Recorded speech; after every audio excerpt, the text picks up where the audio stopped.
एक शहर जहां गरीबी का कोई निशान नहीं, ना कोई भूखा है, ना कोई यतीम बेसहारा, ना कोई बेवा परेशान है और ना ही कोई कर्ज में डूबा हुआ इंसान। लेकिन अचानक से एक दिन हुकूमत की तरफ से एक ऐलान होता है, जो भी मदद चाहता है वो आकर अपना हक ले ले, लेकिन कोई भी इंसान सामने नहीं आता। हुकूमत के लोग पैसों की थैलियां लेकर खुद गली मोहल्लों में जाते हैं, वो आवाज लगाते हैं, क्या कोई ऐसा है जो मदद चाहता हो? और हर जगह से एक ही जवाब आता है, नहीं, यहाँ कोई नहीं है जो आपकी मदद का मोहताज है। आप सोचें ये कैसे मुमकिन हो सकता है? क्या कोई ऐसी सोसाइटी हो सकती है जहां कोई भी गरीबी का शिकार ना हो? क्या ये मुमकिन है? तो इसका जवाब है हाँ, बिल्कुल ये मुमकिन है। इस्लाम के एक खलीफा गुजरे हैं, उमर बिन अब्दुल अजीज, इन्हें दूसरा उमर भी कहा जाता है। इन्होंने ऐसी हुकूमत करी कि इनके दौर में कोई गरीब नहीं बचा था, कोई मोहताज नहीं था, गरीबी का नामो निशान मिट गया था। लेकिन आज की हकीकत यह है कि आज मुस्लिम कम्युनिटी में गरीबी तेजी से बढ़ती जा रही। एक रिपोर्ट के अकॉर्डिंग इंडिया में जितने भिखारी हैं उनमें 25% मुस्लिम कम्युनिटी से आते हैं। कितनी हैरान करने वाली बात है कि इंडिया का हर चौथा भिखारी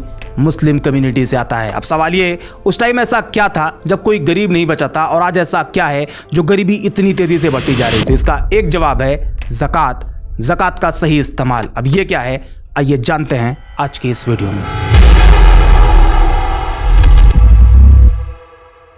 ज़कात क्या है, ज़कात की इंपॉर्टेंस क्या है और ज़कात कैसे सोसाइटी के फाइनेंशियल गैप को खत्म करता है, क्राइम रेट रिड्यूस करता है, पॉवर्टी खत्म होती है। लेकिन अफसोस लोगों ने इस पे गौर करना ही छोड़ दिया। इसलिए आज हम ज़कात के हर पहलू, जिसमें उसकी हिस्ट्री, उसके societal benefit and economic benefit, सब कुछ समझने की कोशिश करेंगे। और आखिर में आपको एक तरीका भी बताएंगे कि आखिर कैसे ज़कात का सही इस्तेमाल करके मुस्लिम कम्युनिटी में बदलाव लाया जा सकता है। लेकिन उससे पहले आपसे एक अपील है कि आप वीडियो तो देखते हो लेकिन लाइक नहीं करते, इसलिए आज पहले ही आप इस वीडियो को लाइक कर दो और ज़कात को लेकर आपकी अपनी सोच क्या है कमेंट में लिख दो। इससे इस वीडियो की रीच बढ़ेगी और ज्यादा से ज्यादा लोग इस वीडियो को देख पाएंगे।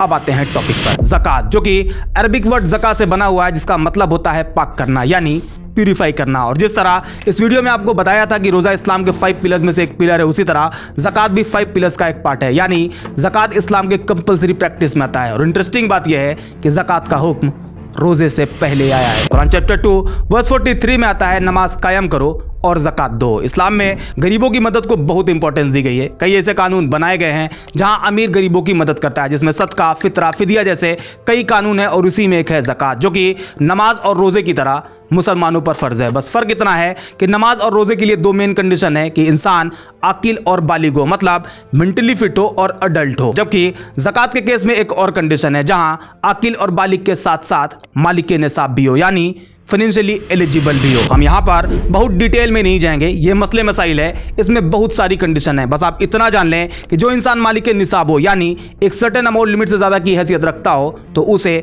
अपने सेविंग में से 2.5% हिस्सा निकालकर ज़कात के तौर पर देना होता है। कुरान के अकॉर्डिंग 8 ऐसी कैटेगरी है जहां ज़कात के पैसे को डिस्ट्रीब्यूट किया जा सकता है। फॉर एग्जांपल, फकीर या मिस्कीन को दिया जा सकता है, जो गुलाम है उन्हें आज़ाद कराया जा सकता है, जो कर्ज में डूबा है उसे डेट फ्री किया जा सकता है। एक मुसलमान के लिए ज़कात का कॉन्सेप्ट कितना इंपॉर्टेंट है, इसे आप इस बात से समझ सकते हो। कुरान में करीब 32 बार ज़कात का जिक्र हुआ है। कुरान चैप्टर 2 में 5 बार, चैप्टर 4 में 2 बार, चैप्टर 5 में 2 बार और इसी तरह चैप्टर 9 में 4 बार। बाकी अलग अलग चैप्टर्स में ज़कात की बात करी गई है, और इसमें भी मोस्ट ऑफ द टाइम ज़कात को नमाज के साथ रखा गया है। आप यहां पर गौर करें कि ज़कात की इंपॉर्टेंस कितनी ज्यादा है कि खुद कुरान बार बार ज़कात पर जोर देता है। अब ये क्यों इंपॉर्टेंट है वो अभी आगे आपको बताऊंगा, इसके सोशल बेनिफिट से लेकर इकोनॉमिक बेनिफिट तक। लेकिन उससे पहले ज़कात कितनी इंपॉर्टेंट है इसकी एक और स्टोरी आपको बताता हूं। साल 632 सी, इस साल मदीना में प्रॉफिट के ज़ाहिरी वफात के बाद इस्लाम की बागडोर पहले खलीफा हजरत अबू बकर के हाथ में आती है। इस पीरियड में इस्लाम अरब के इलाकों में फैल चुका होता है, लेकिन कई कबीले ऐसे थे जिनके बारे में कहा जाता है कि उन्होंने दिल से इस्लाम कबूल ही नहीं किया था। उनके लिए इस्लाम का मतलब सिर्फ प्रॉफिट के साथ वफादारी तक थी। आपके वफात के बाद कुछ कबीलों ने सोचा कि अब तो उनका इस्लाम के साथ कनेक्शन टूट गया। हालांकि इनमें कई लोग ऐसे थे जो नमाज और दूसरी इबादतें कर रहे होते हैं, लेकिन ज़कात देने से इनकार कर देते हैं। अबू बकर, जो उस टाइम पहले खलीफा चुने गए थे, उनके लिए सबसे बड़ा चैलेंज ये था कि कैसे इस्लाम को यूनाइट रखा जाए और नबी के बनाए सिस्टम को यूं ही बरकरार रखा जाए। चूंकि ज़कात इस्लाम के 5 पिलर्स में से एक था और इसे ना देने वालों को अबू बकर ने इस्लाम के खिलाफ बगावत माना। उन्होंने साफ साफ कहा कि वो इस्लाम के किसी भी हिस्से से समझौता नहीं करेंगे। उन्होंने कहा, अगर कोई कबीला ऊंट की एक रस्सी भी ज़कात में देने से मना करेगा जो नबी के वक्त दिया करता था, तो मैं उसके खिलाफ जंग लड़ूंगा। हालांकि इस फैसले से कुछ सहाबा, जैसे हजरत उमर, शुरुआत में इसके खिलाफ थे। उनका मानना था कि अभी लोगों को थोड़ा वक्त देना चाहिए, लेकिन अबू बकर इस पे अड़े होते हैं और फाइनली एक छोटी सी फौज तैयार करी जाती है और ज़कात देने से इनकार करने वालों के खिलाफ जंग का ऐलान हो जाता है और सिर्फ एक साल में जितने भी कबीले बगावत के लिए खड़े हुए थे सबको हरा दिया गया और इस्लाम को फिर से यूनाइट करके ज़कात के सिस्टम को मजबूत कर दिया गया। आप यहां पर गौर करें, कुरान में 32 बार ज़कात का जिक्र आता है और पहले खलीफा अबू बकर ज़कात ना देने वालों के खिलाफ जंग लड़ते हैं। इससे आप ये समझ सकते हैं कि अगर ज़कात पर इतना फोकस किया जा रहा तो ये कितनी इंपॉर्टेंट प्रैक्टिस होगी। और इसे समझने के लिए हम ग्राउंड रियलिटी देखते हैं जो कि इस वीडियो का इंटरेस्टिंग पार्ट होने वाला है और हम इसे 3 पार्ट में डिवाइड करेंगे: economical social impact, collective impact and individual impact. और सबसे पहले इकोनॉमिकल सोशल इंपैक्ट की बात करते हैं। आप ये पहले से जानते हैं कि अगर किसी सोसाइटी में पैसा नहीं है, लोग गरीब हैं, तो वो बहुत सारी परेशानियों में फंस जाते हैं और मजबूरन गरीब लोग अपनी जरूरतें पूरी करने के लिए गलत रास्ते चुनने लगते हैं। चोरी, डाका, मर्डर, सब कुछ उनकी जरूरतों के आगे आम हो जाता है। गरीबी की वजह से कई सारी प्रॉब्लम्स आने लगती हैं, जिसमें एक बड़ी प्रॉब्लम है लिटरेसी, पढ़ाई लिखाई का नुकसान। गरीब फैमिली अपने बच्चों को पढ़ाना चाहती है, कोई भी माँ बाप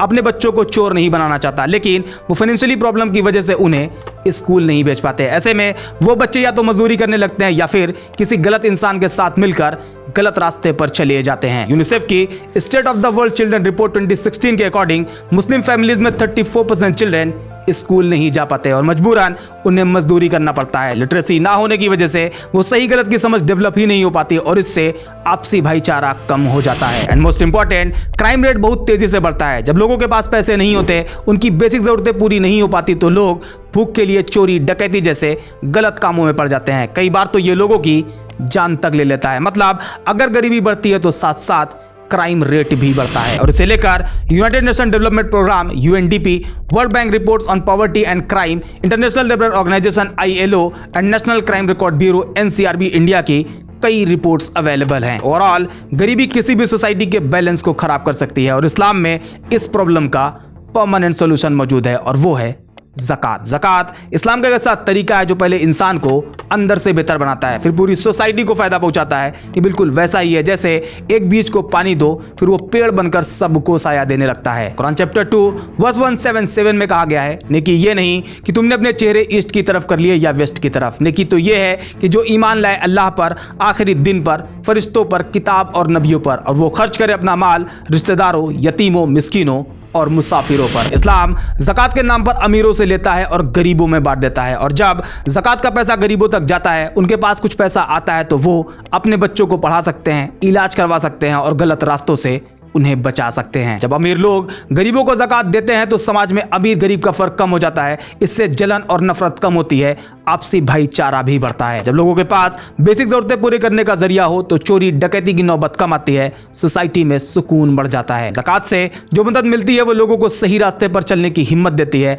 और लिटरेसी बढ़ने से लोगों में समझदारी आती है। Number 2, collective impact. जैसा कि अभी आपको बताया कि ज़कात अमीर और गरीब के बीच की खाई को कम करती है। आजकल की कैपिटलिस्ट इकोनॉमी में देखो, पैसा बस कुछ लोगों के पास इकट्ठा हो गया है, जहां गरीब और गरीब होता जा रहा है। ऑक्सफैम की एक रिपोर्ट के अकॉर्डिंग इंडिया के 1% लोगों के पास इंडिया की 40% वेल्थ मौजूद है। साल 2020 में जो बिलियनियर का नंबर 102 था वो 2022 में बढ़कर 166 हो जाता है, जबकि निचले 50% लोगों के पास सिर्फ 3% वेल्थ मौजूद है। आप यहां पर गौर करें, अमीर और गरीब के बीच का इकोनॉमिक गैप कितना ज्यादा बढ़ चुका है, जबकि ज़कात का मकसद है कि ऐसा नहीं होना चाहिए। कुरान चैप्टर 59 वर्स 7 में कहा गया है, ये दौलत सिर्फ तुम्हारे अमीरों के बीच ना घूमे, मतलब पैसा सब तक पहुंचे ताकि सोसाइटी में फाइनेंशियल इक्वालिटी बनी रहे। इसके अलावा ज़कात इनकम पर नहीं बल्कि सेविंग पर लगता है और जब भी किसी सोसाइटी में जमाखोरी यानी होर्डिंग बढ़ती है तो वहां महंगाई तेजी से बढ़ना शुरू होती है। जमाखोरी की वजह से कैश फ्लो कम हो जाता है। आपको याद होगा जब फार्मर प्रोटेस्ट शुरू हुआ था तो उसके पीछे पूंजीपतियों के बनाए जा रहे बड़े बड़े गोदाम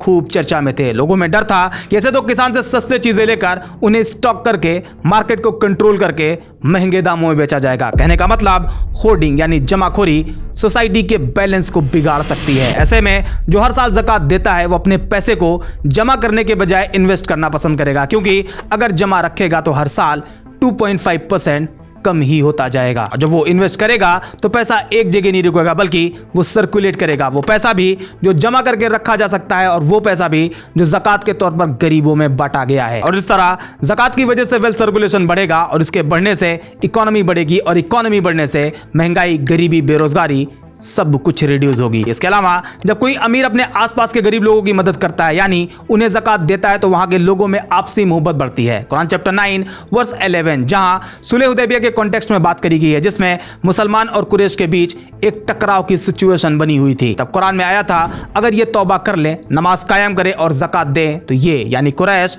तुम्हारे दीनी भाई हैं। अब यहाँ पर गौर करें कि ज़कात किस किस फॉर्म में एक सोसाइटी के लिए फायदेमंद है। हालांकि यहाँ लोगों के दिमाग में यह भी आ सकता है कि अगर कोई अमीर गरीब की मदद करता है तो वो उस अमीर की वाहवाही करेगा ही, ये तो आम बात है। जबकि इस्लाम के ज़कात का कॉन्सेप्ट ऐसा नहीं है। ज़कात देना अमीरों के लिए कंपलसरी है। अगर वो 2.5% गरीबों को देते हैं तो वो उन पे एहसान नहीं करते बल्कि अपना एक फ़र्ज पूरा करते हैं जिसका हुक्म खुद अल्लाह ने उन्हें दिया है। ये कुछ चीज़ें हैं जहां ज़कात सोसाइटी में कलेक्टिव इंपैक्ट डालती है और सोसाइटी को बेहतर बनाती है। Number 3, individual impact. अब ये अच्छे से जानते हैं कि इंसान नेचुरली लालची होता है, उसे और पैसा और चीज़ें चाहिए होती है और ज़कात इंसान के इसी लालच को कंट्रोल करने में भरपूर मदद करता है, बल्कि उसकी सोच अंदर से बाहर की तरफ निकलने लगती है। इंसान अपने फायदे से बाहर निकलकर दूसरे के बारे में सोचने लगता है और उसका फायदा उसे यह मिलता है कि उसका लालच पूरी तरह से खत्म हो जाती है। कुरान चैप्टर 59 वर्स 9 में आता है जो अपने लालच से बच गया वही कामयाब है। इसके अलावा ज़कात को सदका भी कहते हैं जो कि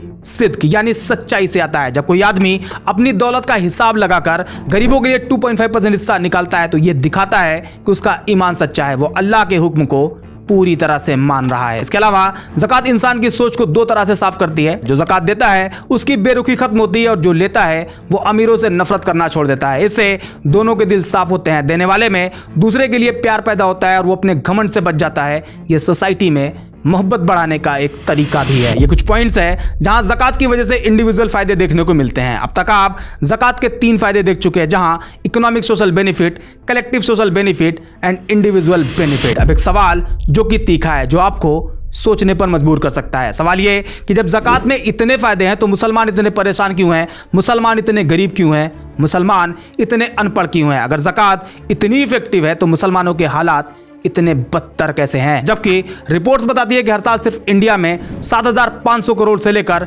40,000 करोड़ रुपए तक की ज़कात निकलती है। आप इस नंबर पर गौर करें और सोचें, हजारों करोड़ ज़कात। पूरी दुनिया में हर साल $200 बिलियन से लेकर $1 ट्रिलियन की ज़कात निकाली जाती है। $1 ट्रिलियन। दुनिया के 190 देशों की लिस्ट में सिर्फ 19 देश ऐसे हैं जिनकी जीडीपी 1 ट्रिलियन के ऊपर है, बाकी बचे सभी देश 1 ट्रिलियन के नीचे आते हैं। अब आप सोचें, इतना पैसा है लेकिन फिर भी मुस्लिम के हालात इतने बदतर हैं। आखिर ये पैसा जा कहां रहा? अगर आप अपने आसपास गौर करेंगे तो आपको समझ आएगा कि आज ज़कात के पैसे लूटने की होड़ मची हुई है। लोग फर्जी रसीद बनाकर अपने एरिया से बाहर निकलकर मदरसे के नाम पर, यतीम खाने के नाम पर ज़कात का पैसा वसूलते हैं।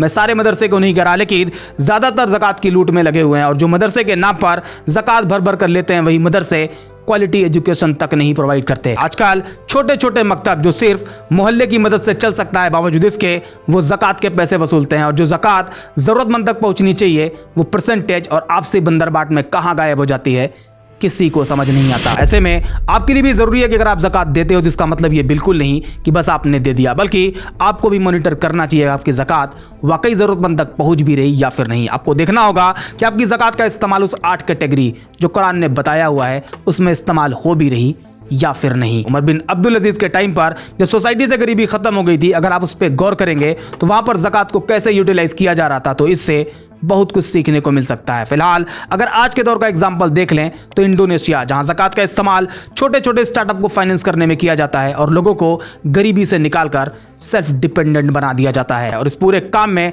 ट्रांसपेरेंसी बनी रहे इसके लिए डिजिटल टेक्नोलॉजी यूज करी जाती है। कुछ इसी तरह मलेशिया में भी ज़कात का इस्तेमाल ऐसे ही किया जा रहा। ऐसे में अगर आज भी ज़कात को इफेक्टिवली यूटिलाइज किया जाए तो इसका पॉजिटिव इंपैक्ट तेजी से देखने को मिल सकता है। एक तरीका आपको बताते हैं। आप जिस भी इलाके में रहते हैं वहां अपने लोकल एरिया में एक फॉर्म बनाएं, ज़कात को लेकर लोगों में अवेयरनेस फैलाएं, उन्हें समझाएं कि ज़कात उन पर फर्ज है और ज़कात के फायदे क्या क्या हैं, और फिर सिर्फ अपने इलाके की ज़कात को कलेक्ट करके उस फर्म के अंडर लेकर आएं और टोटल ज़कात का 50% मदरसे और बाकी एकेडमिक सेंटर को दिया जाए ताकि उनका भी काम ना रुके। लेकिन देने से पहले उनकी भी इंक्वायरी कर लें कि वो आखिर ज़कात का इस्तेमाल कैसे कर रहे हैं। कहीं ऐसा तो नहीं है कि बस रसीद पर मदरसा है और ग्राउंड पर सपाट मैदान। पहले पता करें फिर दें, क्योंकि जिस किसी ने भी आपके फर्म को ज़कात दिया है उसने इस भरोसे से दिया है कि आप उसे सही जगह इस्तेमाल करोगे, इसलिए मॉनिटर करना आपकी जिम्मेदारी होगी। अब बाकी बचे 50% ज़कात का इस्तेमाल सिर्फ अपने इलाके के ज़रूरतमंद लोगों की मदद करने में इस्तेमाल किया जाए और वहां भी मॉनिटर किया जाए कि वो ज़रूरतमंद ज़कात का इस्तेमाल कर कैसे रहा है, क्योंकि ज़कात का मकसद किसी को ज़कात पर डिपेंड बनाए रखना नहीं बल्कि उसे सेल्फ डिपेंडेंट बनाने का है, ताकि वो भी ज़कात लेने के बजाय ज़कात देने वाला बन जाए। ये भी मॉनिटर किया जाना चाहिए। और इस तरह ज़कात के इस्तेमाल के दो फायदे होंगे। पहला, जो फर्जी मदद से फर्जी लोग ज़कात की लूट मचाए हुए हैं उन पे लगाम लगेगी, और दूसरा, ज़कात का जो असल मतलब है सोसाइटी के इकोनॉमिक गैप को कम करना, वो भी कम होता दिखाई देगा। बस शर्त इतनी है, काम करने में इखलास और सच्चाई का होना बहुत जरूरी है। खलीफा उमर बिन अब्दुल अजीज के टाइम पर अगर गरीब नहीं बचे थे तो वहां पर ज़कात का सही इस्तेमाल हो रहा था। अब अगर हर इलाके में सिर्फ चंद साल इस प्लान के तहत काम कर ले, ज़कात का सही इस्तेमाल कर ले, तो यकीनन गरीबी खत्म होने में बिल्कुल भी देर नहीं लगेगी। मुसलमानों के हालात बदलने में देर नहीं लगेगी। मुसलमान जब फाइनेंशियली मजबूत होगा तो वो एजुकेशन की तरफ भी जाएगा, और एजुकेशन उसके फ्यूचर, उसके माइंड को शार्प करेगी, और इस तरह एक बार फिर मुसलमान अपने गोल्डन एज की तरफ आगे बढ़ता दिखाई देने लगेगा। ये रही ज़कात को लेकर कुछ इंपॉर्टेंट बातें जो हर किसी को जानना चाहिए, इसलिए जितना हो सके आप इसे शेयर जरूर करें। उम्मीद करते हैं ये वीडियो आपको पसंद आई होगी। अगर हाँ तो लाइक करें और कमेंट में अपना ओपिनियन जरूर बताएं। बाकी हम मिलते हैं नेक्स्ट वीडियो में एक और इंटरेस्टिंग टॉपिक के साथ।